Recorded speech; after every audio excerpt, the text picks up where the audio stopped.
Corey Davis? Corey Davis? There he is, Corey Davis. Come on up, he'll be going to talk to the future of the book.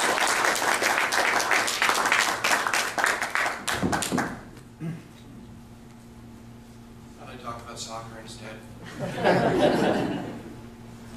Thank you for the batteries, much appreciated. It's great to see you all this morning. Can everyone hear me? Is that? You want to adjust the mic a little bit to your... Okay. Just to pull it towards your... Gotcha. The angle of it. There you go. There we go. How's that? Much better. So this morning I'm going to be talking about the book within the context of scholarship as a container for ideas and what those ideas look like and the social environment within which they exist.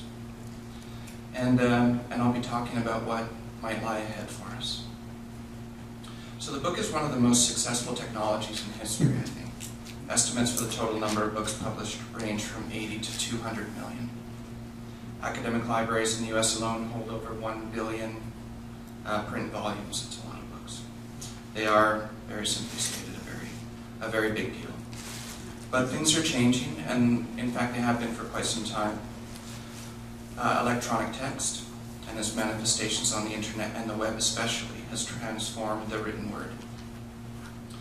But even before the web, the ground was starting to shift, but for rather different reasons than you might expect. This is where you get the librarian's perspective. The cost of scholarly journal subscriptions has risen for decades at a rate far beyond that of inflation. And in fact, since the 1980s, journal costs at research libraries in North America have increased by over 300%. And I think the inflation rate's probably been about 70 during that time. The growing domination by a small number of commercial publishers and increased specialization in academia, resulting in more specialized journals, are all part of this problem. In the words of economist Ted Bergstrom, the academic publishing sector is a monopolist paradise. Scholars, too, play a part in all of this. That P really gets me. I've got a lot of P's in here. Bunches up your pocket. That's right. Scholars, too, play a part in all this. They want access to the most important journals in their field, understandably, but generally with very little understanding of the costs.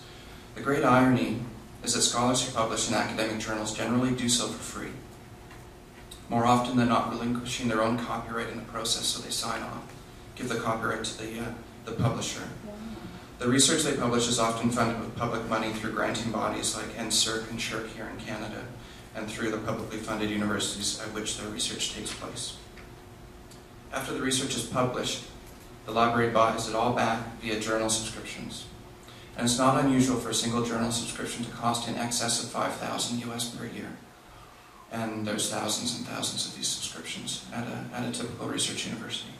And it's not unusual for that cost to rise year after year after year, sometime with breathtaking leaps. For example, this year, publishers of the journal Nature tabled a 400% increase in their price at the University of California, and that's in 1 year. So what does this all have to do with books? Well, North American research libraries purchased 1/3 fewer books per student in 2002 as they did in 1986. And not because fewer books were being published, in actual fact lots of books were being published, but because journals ate up a good chunk of the budget. The economics of the journal has meant fewer books on the shelf. Our students have had access to less and less research in book form. Those students are our future scholars. They grow up, in a sense, with fewer books around them. And this starts, at least arguably, to affect the actual research that they carry out. Citation analysis studies are showing a distinct pattern here, a decline in the number of books cited in published research. The book, it seems, not universally in every field, but at least in some, has been losing ground.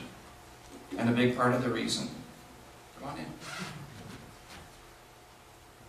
in, is the rising cost of journals, the content of which is often produced with public money, given away to commercial interests for free, and bought back with more public money at staggering markups.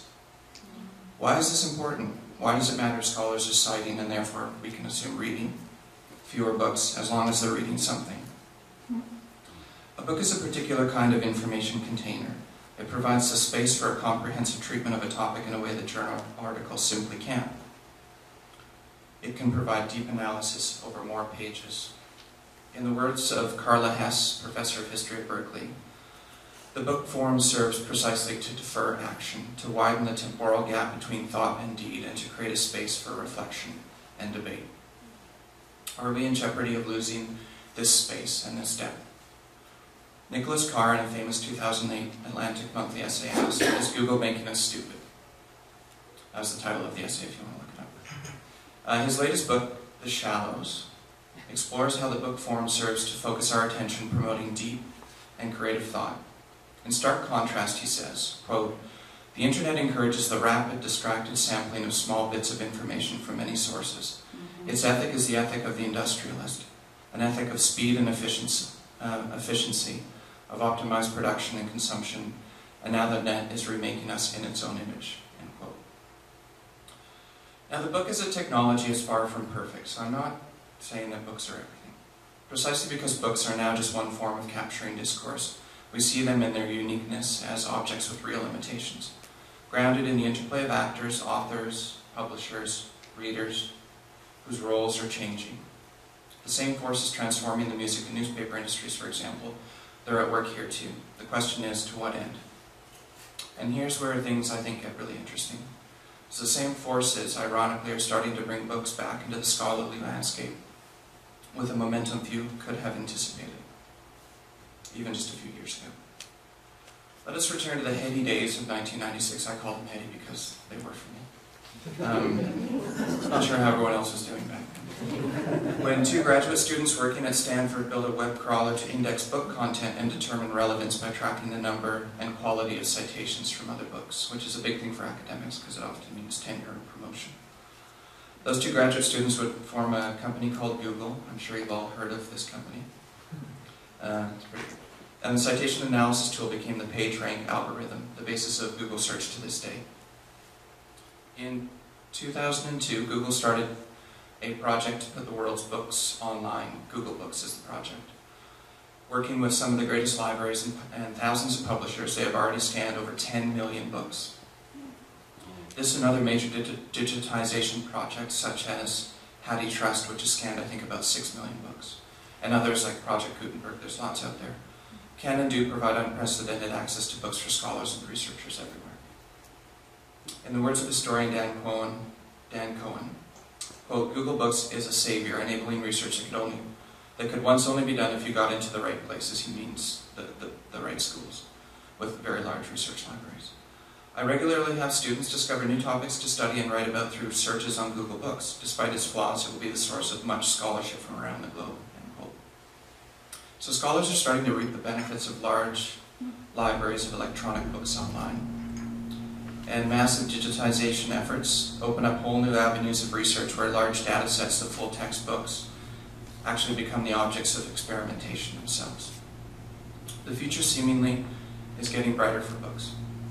Sergey Brin, co-founder of Google, said as much in the 2009 New York Times op-ed. He cites the insurance book of 1880, which he found using Google Books, obviously, and which chronicles the destruction of dozens of libraries from Alexandria to the Library of Congress, which is probably the world's largest library right now, where an 1851 fire destroyed almost the entire collection. He goes on to say, "I hope such destruction never happens again, but history would suggest otherwise. More important, even if our cultural heritage stays intact in the world's foremost libraries, it is effectively lost if no one can access it easily."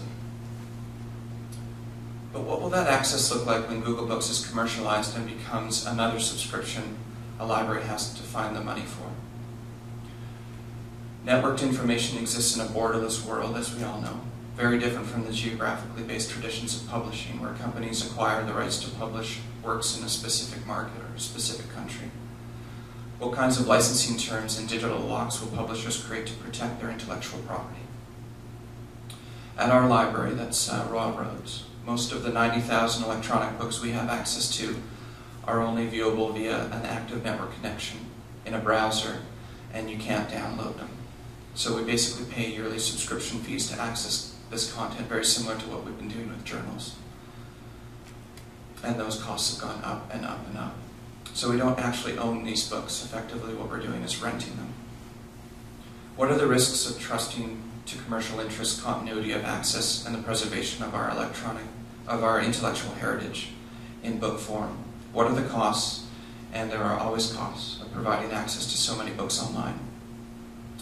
How steep will the price be, not only in terms of actual subscription costs to a library, but also the cost to society as a whole in terms of content control, monitoring of that content, and usage restrictions through digital rights management? What are we willing to pay for the future of the book? Thank you.